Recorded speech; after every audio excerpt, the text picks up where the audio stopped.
What can redeem us from our sins? Our good works or the blood of Jesus Christ? Nowhere in the scriptures does the Bible say that our good works in obedience to the law can redeem us from our sins. But the blood of Jesus alone can redeem us from our sins. According to Ephesians 1:7, in him we have redemption through his blood, the forgiveness of sins, according to the riches of his grace. It's clear we have redemption through his blood, not through our good works. God commands us to do good works, and we should obey.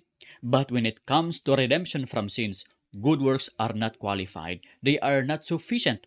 Why those good works are not qualified? Firstly, they are not perfect.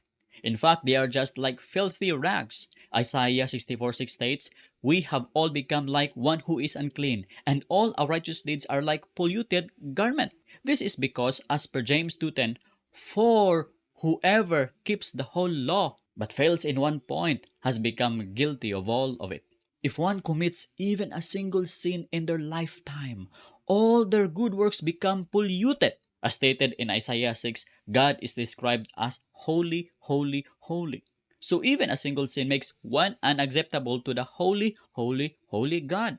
Secondly, death alone is the wages of sin. Romans 6:23 says, "For the wages of sin is death." The only qualified payment for sin is death.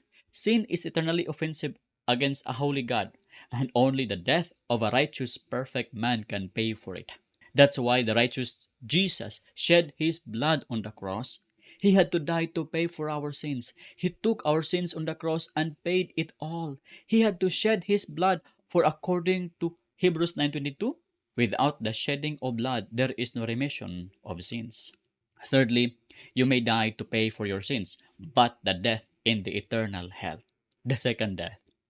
Your physical death and blood are not acceptable because you are sinful. Only Jesus' blood and death can redeem you, for his blood is perfect.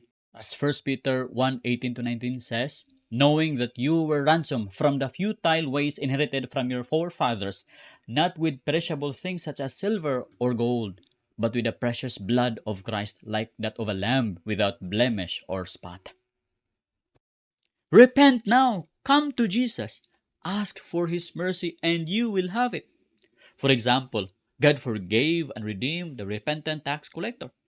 According to Luke 18:13-14, the tax collector standing far off would not even lift up his eyes to heaven, but beat his breast, saying, "God, be merciful to me, a sinner." Jesus then told his disciples, "This man went down to his house justified." Justified! God declared him righteous, clean. God forgave him. God redeemed him because he asked for. Titus 3:5 reinforces this. He saved us not because of works done by us in righteousness, but according to his own mercy by the washing of regeneration and renewal of the Holy Spirit.